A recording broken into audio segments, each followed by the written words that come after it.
Lockheed Martin, the leading manufacturer of stealth aircraft in the world, proposed a new hybrid between the F-22 Raptor and the F-35 Lightning on April 2018 for Japan to purchase, and it could easily outclass the U.S. Air Force.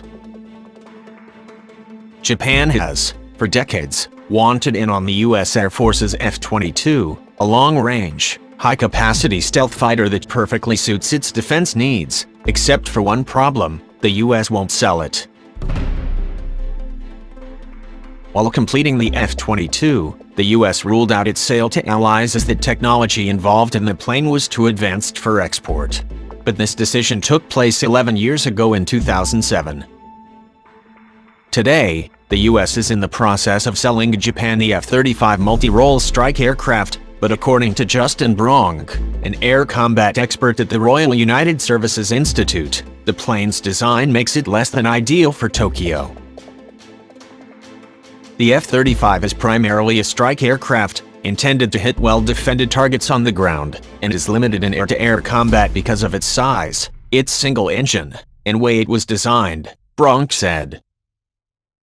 But because Russian and Chinese jets constantly pester Japan's airspace, Tokyo wants a more air dominance-focused jet. The F-22 can cruise at 60,000 feet, going about 1.5 times the speed of sound without igniting the afterburners, meaning it can maintain its stealth while covering incredible distances in short times. The F-35 is a capable fighter, but can't touch those numbers.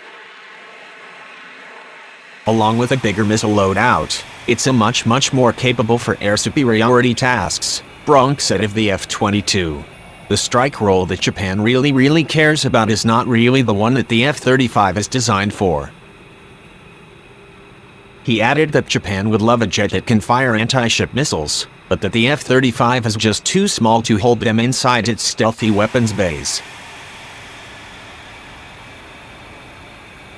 President Donald Trump has moved to loosen up restrictions on foreign military sales, and could potentially revisit the decade-old ruling on selling the F-22, as the sensitive technology it uses has aged and become less cutting-edge, but that same advancement in technology is likely doomed the F-22's restart.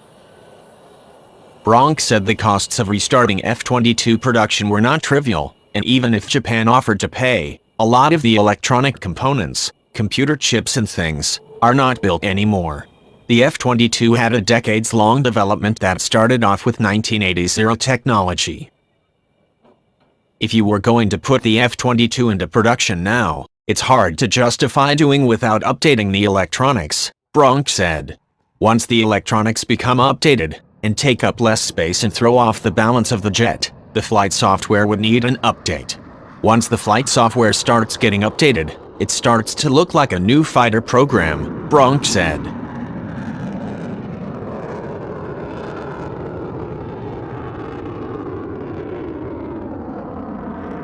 In the end, Lockheed's proposal looks like an F-22 airframe jammed with F-35-era technology, essentially stripping the best part of each jet and combining them in a plane that would outclass either. If it can stomach the costs, then not only would Japan have a fantastic fighter on its hands, but perhaps problematically it would be more capable than anything the U.S. Air Force is flying, Bronk explained. In the end, the U.S. Air Force would end up in a very difficult position, having to live with Japan getting a better fighter, or spending money earmarked for F-35s, which the U.S. sees as the future of its force, on another aircraft it didn't come up with.